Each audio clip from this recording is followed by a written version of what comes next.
तो रिसेंटली मैंने अभी एक किताब कंप्लीट करी, इसका नाम है 1984, जॉर्ज ऑरवेल की। ये किताब 1949 में पब्लिश हुई थी। इस किताब के अंदर ऑरवेल ने जिस दुनिया की बात करी है ना, उस दुनिया में आप और मैं सपने में भी रहना नहीं चाहेंगे। ये किताब फिक्शन होते हुए भी आपको ये यकीन दिलाएगी कि शायद ये सब कुछ जो इस किताब में लिखा गया है ना, वो पॉसिबल है, वो बिल्कुल हो सकता है अगर आप और मैं सोते रहे तो। एक ऐसी दुनिया जहाँ कोई फ्रीडम नहीं है, कोई प्राइवेसी नहीं है, आप प्यार नहीं कर सकते, खुल के नहीं कर सकते, फैमिली नहीं बसा सकते, खुद का काम नहीं कर सकते, खुद के पैशन को फॉलो नहीं कर सकते, कोई साइंस नहीं है, कोई आर्ट्स नहीं है, कोई म्यूजिक नहीं है। एक ऐसी गवर्नमेंट है जो आप पे टोटली कंट्रोल चाहती है, जिसका आपके ऊपर पूरा हक है, आपकी बॉडी के ऊपर, आपकी लाइफ के ऊपर, आपके सोल के ऊपर, आपके माइंड के ऊपर, आपके इमोशंस के ऊपर। अब जॉर्ज ऑरवेल ने स्टैलिन और हिटलर जैसे तानाशाह को देखा होगा, और उसको देखने के बाद, उनकी हरकतों को देखने के बाद, उनके कारनामों को देखने के बाद वहाँ से इन्फ्लुएंस होकर कुछ एलिमेंट्स इसमें डाले होंगे। जॉर्ज ऑरवेल जो है यहाँ पे वार्न कर रहे हैं कि भाई देखो, अगर कम्युनिज्म और फेसिज्म अगर अपने एक्सट्रीम लेवल पे पहुँच जाता है तो कैसी दुनिया बन सकती है। ये दुनिया जहन्नुम बन जाएगी, हेल बन जाएगी,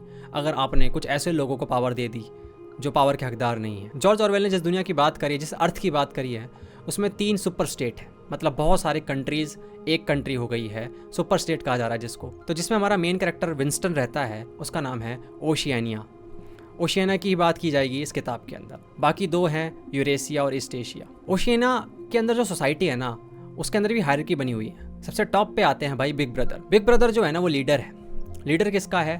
पार्टी का, जिसके हर तरफ पोस्टर आपको दिखेंगे, बड़ी बड़ी आंखें जो आपको घूर रही होती हैं। आप कुछ भी करो वो आपको घूरेंगी। अब बिग ब्रदर रियलिटी में एग्जिस्ट करता है कि नहीं करता है, इसके ऊपर क्लैरिटी नहीं है, लेकिन वो दिमाग में ज़रूर है लोगों के कि हाँ, ये एक ऐसा शख्स है जो हमें देखता रहता है, जिसकी आंखें हमेशा हमें घूरती रहती हैं। बिग ब्रदर के नीचे आती है इनर पार्टी। इनर पार्टी मतलब वो इलाइट रूलर्स जो कि आप पे रूल करते हैं। ये 1-2% है पॉपुलेशन के।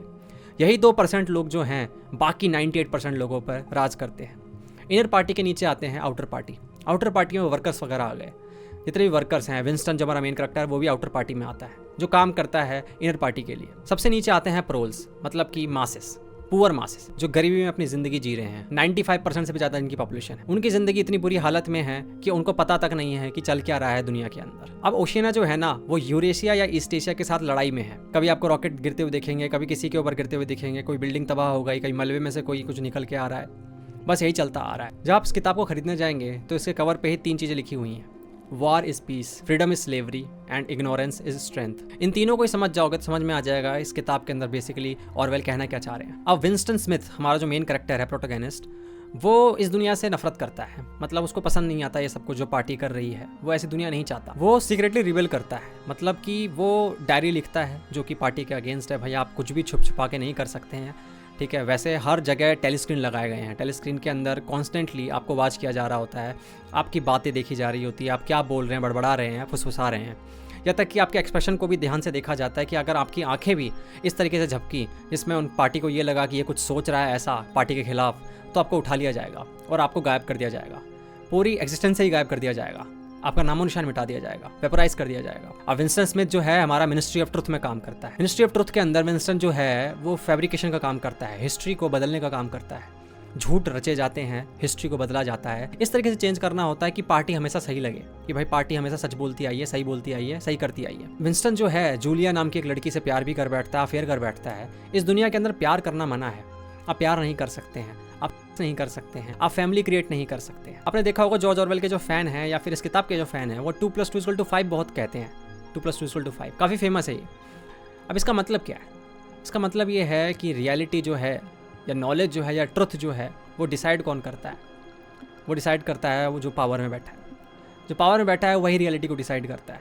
इसी कारण मिनिस्ट्री ऑफ ट्रुथ के अंदर जो कुछ भी है, हिस्ट्री जो भी पास्ट है, उसको दोबारा रीराइट किया जाता है। इस तरीके से किया जाता है कि पार्टी जो है वो हमेशा सही लगे। आप 2+2=4 बोलेंगे तो पार्टी को लगेगा ये रिबेल कर रहा है, भले ही वो सच लगे, बिल्कुल सही है, मैथमेटिकली बिल्कुल सही है 2+2=4, लेकिन पार्टी को ये गलत लगता है। पार्टी को चाहिए कि इंसान वही सोचे जो हम जानते हैं। उनकी जो डिक्शनरी है, वो जो भाषा वहाँ बोली जाती है, वो इंग्लिश है, लेकिन साथ साथ न्यू स्पीक करके भी एक भाषा है। उन्होंने किया ये है कि ये जो भाषा है, इनमें से वोकेबलरी ही गायब कर दी है, बहुत सारे शब्द ही गायब कर दिए हैं, ताकि लोग सोच ही ना पाए डीपली। अब डीप थिंकिंग के लिए, रिबेल करने के लिए, थोड़े गहराई में सोचने के लिए आपको शब्द तो चाहिए होंगे ना, वरना आप कैसे पेंट करेंगे पिक्चर को। तो धीरे धीरे करके पार्टी ने न्यू स्पीक वाली डिक्शनरी से वर्ड ही गायब करने शुरू कर दिए, जिसके कारण लोगों के पास अब शब्द ही नहीं होते हैं अपनी कंडीशन को बताने के लिए, एक्सप्लेन करने के लिए। जब आप एक्सप्लेन ही नहीं कर पाओगे, समझा ही नहीं पाओगे या सोच ही नहीं पाओगे उस तरीके से, क्योंकि आपके पास शब्द ही नहीं है, तो रिबेल कैसे करो? तो एक तरीके से आपकी भाषा को भी, आपकी लैंग्वेज को भी कंट्रोल किया जाता है उन लोगों द्वारा। इसी कारण इसके अंदर इग्नोरेंस इज स्ट्रेंथ बोला गया है कि भाई जितने तुम इग्नोरेंस में रहोगे, ठीक है, जितने तुम अंधकार में रहोगे उतना सही है तुम्हारे लिए। दूसरा ये है कि भैया इस पूरी दुनिया के अंदर ना कोई प्राइवेसी नहीं है, कोई प्राइवेसी नहीं है आपकी, कोई फ्रीडम नहीं है। पार्टी कहती है फैमिली क्रिएट नहीं कर सकते। पार्टी को फैमिली से इसलिए प्रॉब्लम है क्योंकि जैसे ही इंसान फैमिली बसाएगा, ठीक है, उसका प्यार, उसकी लॉयल्टी, उसका ट्रस्ट उन लोगों में बढ़ जाएगा। अब वो एक ऐसी दुनिया बना लेगा जिसका कंट्रोल जो है ना पार्टी के हाथ में नहीं होगा, पार्टी कंट्रोल से बाहर चला जाएगा। अब वो चाहती है पार्टी कि जो लॉयल्टी और लव है ना, जो ट्रस्ट है, वो सिर्फ हमारे लिए ही हो, उस पर ही हमारी मोनोपोली हो, वो कहीं और नहीं जाना चाहिए, वो सारा चैनलाइज हमारी तरफ ही होना चाहिए। इसलिए उन्होंने एंटी सेक्स लीग बना रखा है। तो ऐसे लोग उसमें डाले हुए हैं जो जा के लोगों को सेलिब्रेसी की बात करते हैं कि भाई ब्रह्मचार्य अपनाओ, अगर बच्चे करने भी, फैमिली रेज भी करना है तो भाई आर्टिफिशियली करो, ठीक है, ऐसे नॉर्मली तुम्हें ऐसे प्लेजर में इन्वॉल्व नहीं होना है। अब आप सोच रहे होंगे कि भाई इतनी सेक्सुअल फ्रस्ट्रेशन का करते क्या होंगे, जब आप नहीं करने दे रहे हैं तो भैया लोग तो पागल हो जाएंगे, रिबेल करेंगे। पार्टी क्या करती है, इस सेक्सुअल फ्रस्ट्रेशन का यूज़ करती है अपने फेवर के लिए। वो ऐसे बहुत सारे ऐसे इवेंट्स रखती है जिसके अंदर लोग ना अपना हेट निकाल सकते हैं, अपना एग्रेशन निकाल सकते हैं। एक जैसे कि एक 2 मिनट्स हेट स्पीच होती है, इसके अंदर होता ये है कि अपने दुश्मनों की वीडियोस चलाई जाती है और उसमें बोला जाता है कि इनको खूब गालियाँ दो, खूब गुस्सा दिखाओ, चीज़ें तोड़ो फोड़ो। इसके कारण क्या होता है, जो अंदर से भरे होते हैं लोग वो थोड़े से खाली हो जाते हैं। और साथ ही साथ जो कंटिन्यूस वार चल रहा है, अब ये पूरी युद्ध चल रहा है, उसके अंदर एक देशभक्ति की भावना भी जग जाती है इसके कारण कि भैया देखो तुम्हारा दुश्मन क्या क्या कर रहा है, रॉकेट फेंक रहा है तुम्हारे ऊपर, ये देखो तोड़ रहा है, फोड़ रहा है, देखो दुश्मन यहाँ तक पहुँच चुका है। तो लोग जो होते हैं ऐसे माहौल के अंदर सब कुछ भूल जाते हैं और अपनी जो एनर्जी होती है वो उसी तरफ झोंक देते हैं, दुश्मन को गालियाँ देने में झोंक देते हैं। तो पार्टी ने बड़े दिमाग लगा के ना एक ऐसा माहौल क्रिएट किया है कि इंसान को रिबेल ही नहीं करने देना है, इंसान के अंदर के जो इमोशंस हैं उस पर भी अपना हक जमा के रखना है। इसी कारण जो विंस्टन होता है जब जूलिया से प्यार करता है तो भैया बहुत बुरा फंसता है। और उसके बाद आप देखेंगे, अगर आपने किताब पढ़ रखी है, मैं ज़्यादा स्पॉइल नहीं करना चाहता, इसलिए मैं ज़्यादा स्टोरी की बात नहीं कर रहा हूँ, लेकिन विंस्टन जो है बहुत बुरा फंसता है जूलिया से प्यार करने के चक्कर में और काफ़ी कुछ होता है उसके साथ। अब साथ ही साथ इस पूरे माहौल के अंदर आप देखेंगे तो वॉर बहुत चल रही है, कंटिन्यूस वार चल रही है, लड़ाइयाँ चल रही है, युद्ध चल रहा है। पार्टी लॉजिक ये देती है कि भैया देखो बात ऐसी है, अगर वार जो है ना नहीं लड़ेंगे ना, अब जो वार है मैं बता देता हूँ पहले कि कंटिन्यूस वार चल रही है और मीनिंगलेस वार है, मतलब ऐसी वार है जिसमें आपको पता नहीं है कि जीतेंगे कि नहीं जीतेंगे, मतलब कोई चांसेस नहीं है, क्योंकि सारे जो स्टेट हैं, सुपर स्टेट तीनों, वो लगभग बराबरी पे हैं, मतलब बराबर, मतलब इक्वली स्ट्रांग है। तो ऐसा नहीं हो सकता कि भैया एक जीत जाएगा एक हार जाएगा, बहुत मुश्किल है और ये कंटिन्यूसली चलता रहता है। पार्टी कहती है कि भैया देखो बात ऐसी है, अगर हम वार ख़त्म कर देंगे तो भैया क्या होगा, लोग जो होंगे ना वो अब कंफर्ट जोन में आ जाएंगे, ठीक है, उसके बाद पढ़ने लग जाएंगे, बढ़िया खुल के जीने लग जाएंगे। तो भैया हो सकता है कि चांसेस ये हैं कि उनको पता चल जाए कि भैया चल क्या रहा है यहाँ पे, ठीक है, अवेयर हो जाएंगे अपनी सिचुएशन को लेके, वो रिसोर्सेज देखेंगे आसपास अपने इतनी सारी, तो भैया हो सकता है कि रिबेल कर दें। क्योंकि भैया अब सीधी बात है, बंदा खा पी रहा है, बढ़िया से जी रहा है, तो उसके पास ये हो जाता है कि चलो भाई देखते हैं सरकार में कौन है, फिर सरकार के ऊपर आवाज़ भी उठा सकते हैं वो लोग। लेकिन अगर आप सर्वाइवल मोड में ही रहो पूरे समय, खाना पीना महंगा हो रखा है, भैया चलो पहले खा लेते हैं, 2 वक्त की रोटी खा लेते हैं, जो प्रोल्स हैं खास करके 85% 90% जिसकी पॉपुलेशन है, उनकी तो हालत ऐसी है, दयनीय हालत है।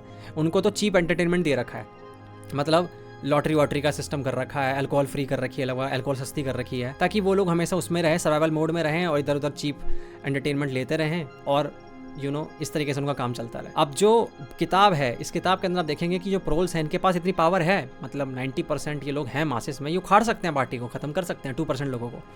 लेकिन भाई पार्टी दिमागदार है, पार्टी जानती है कि रिबेल जब करेंगे ना, जब भाई अच्छे दिन आएंगे इनके, तो भाई पार्टी सिंपल कहती है देखो भाई हमारा वार चल रहा है, हम क्या कर सकते हैं, हमें तो तुम्हें अच्छे दिन देने थे, लेकिन हमें तो लड़ाइयाँ लड़नी है, पहले वार ख़त्म करते हैं ना, फिर देखते हैं। तो लोग भी मान लेते हैं कि भाई ठीक है यार, लड़ाई चल रही है अभी, तो जब अच्छा वक्त आएगा तब मांगेंगे भाई इनसे। तो इस तरीके से पार्टी ने दिमाग लगा के ना ये सिस्टम कर रखा है। इसलिए वार इज़ पीस जो है उस कोट को आप बार बार सुनेंगे कि भैया वार चलती रहेगी ना तो यहाँ शांति बनी रहेगी, पार्टी बढ़िया से रूल करती रहेगी। और फ्रीडम स्लेवरी का मतलब यहाँ पे ये है कि भैया पार्टी ये कहती है कि देखो अगर तुम फ्री हो गए, ठीक है, तो होगा ये कि तुम्हें खुद की चॉइसेस लेनी पड़ेंगी, खुद के डिसीजन लेने पड़ेंगे, रिस्पॉन्सिबिलिटी लेनी पड़ेगी, फिर चोट खाओगे, स्ट्रगल करोगे, सफ़र करोगे। इससे बढ़िया ये करो कि फ्रीडम हमें दे दो, ठीक है, हमारे स्लेव बन जाओ। और जब हमारे स्लेब बन जाओगे मतलब हम तुम्हारे डिसाइड करेंगे तुम्हें क्या करना है, क्या खाना है, कैसे रहना है, हमारे सब स्लेब बन जाओगे तो कंप्लीटली फ्री हो जाओगे। इसी कारण फ्रीडम स्लेवरी यहाँ पे लिखा हुआ है। तो जॉर्ज ऑरवेल इस किताब के अंदर बेसिकली यही बताने की कोशिश कर रहे हैं कि भैया अगर ऑथोरिटेरियनिज्म आ गया तो क्या होगा, बद से बदतर हो जाएगी तुम लोगों की ज़िंदगी, ना जी पाओगे, ना भाई हंस पाओगे, ना प्यार कर पाओगे, ना फैमिली रेस कर पाओगे, ना अपना खुद का काम कर पाओगे। बेसिकली जो अपने दिल का काम है भाई, यहाँ पे साइंस वगैरह कुछ भी नहीं है। साइंस बस इतनी लिमिटेड हो गई है कि भैया वार में काम आ सके, मिलिट्री में काम आ सके उसका। अब पार्टी जो है वो कोई एक इंसान से बनी नहीं हुई है, कलेक्टिवली हर जगह पावर बटी हुई है इनर पार्टी के अंदर। इसी कारण कोई इंसान अगर मर भी जाता है, कोई तानाशाह होता है, तो आप देखते हैं कि भाई तानाशाह हमारा ख़त्म हो गई भाई, उसकी डिक्टेटरशिप, चांसेस यही होते हैं। या फिर उसकी पीढ़ी में अगला कोई इंसान होगा तो, लेकिन उसको ख़त्म किया जा सकता है। लेकिन अगर पार्टी जो है उसके अंदर हर एक इंसान के पास कलेक्टिवली पावर है, तो आप किसको ख़त्म करोगे? इस तरीके से इंडिविजुअल तो मर जाता है, लेकिन पार्टी है वो अमर है एक तरीके से। और जब तक पार्टी अमर है तब तक पावर उनके हाथ में रहेगी, और पावर उनके हाथ में रहेगी तो सिलसिला चलता रहेगा। अब ये बुक है वो इतनी डार्क इसलिए नहीं है कि सिर्फ डिस्टोपियन फ्यूचर है। इसके अंदर जो हमारा मेन करेक्टर है वो जिन हालातों से गुजरता है, जब उसको आप देखेंगे और जब विजुलाइज करेंगे उसको पढ़ते हुए आप, तो आपकी रूह कांप उठेगी। ठीक है, इसी कारण मैं स्पॉइल नहीं कर रहा हूँ कुछ भी, ताकि आपका मज़ा ख़राब ना हो अगर आपने नहीं पढ़ रखी है तो। ठीक है, अगर आपने पढ़ रखी है तो मुझे बताना कमेंट सेक्शन में कि आपको किताब कैसी लगी। तो चलो, thank you so much for watching. मिलते हैं अगली वीडियो में, तब तक के लिए ध्यान रखो। Good bye.